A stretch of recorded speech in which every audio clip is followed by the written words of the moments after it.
thing I wanted to point you to is Hyperledger, which is interesting because it helps introduce you to IBM's pattern of blockchain products. IBM has made a whole suite of blockchain products for many different business purposes. They develop them all, they support them all.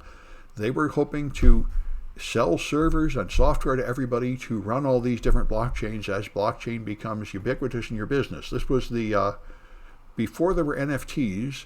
About 3 years ago, everybody thought they were going to be using blockchain servers in businesses everywhere, just like they use databases and domain controllers and stuff.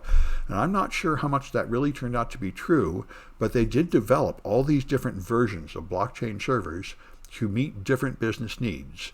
And I chose the simplest one just to make the project easy, which is the this one here, IROHA, is the one that's designed to run on cell phones. So it's small and simple. The others get more complicated. So you install this thing on a Linux machine. It uses a Docker container to run the software and a PostgreSQL database. And so you create a block store. You get IROHA configuration files. And now you have an IROHA blockchain, which runs right here. You're in a CLI. You just choose what to do. New transaction, new query, new transaction status request. So you can create an asset called CoolCoin with 2 decimal places in precision, so it can have like dollars and cents. 1/100th of that asset can be spent. And that creates, all right. And so that goes, command is formed, and then you submit the transaction. It goes to your local blockchain that's running on your local machine on port 50051. So it tells you your transaction was accepted, and it gives you the hash for the transaction. Then you can do a query to see about your assets, and it will tell you that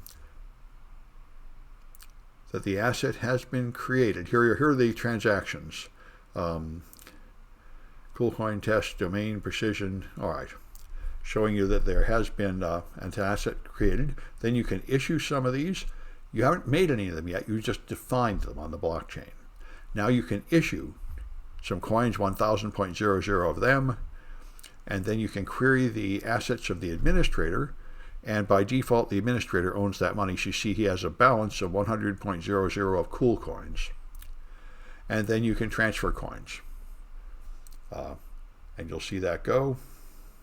And then you can attempt to spend money you don't have, 1,000, when you've already transferred some of them away, so your balance is not big enough. And you'll see the transaction is accepted, but it's going to be a failure later. When you look at its status, it's going to say the transaction was rejected. So that's the point. It is detected eventually in the blockchain that this transaction is no good when it comes time to mine it. I mean, they accept the transaction and offer it for mining, but when they mine it, then they discover that you can't really do it. And so anyway, there's a few other tricks you can do here. It's just another blockchain you can set up and see how it goes. There are many, many of them. All right.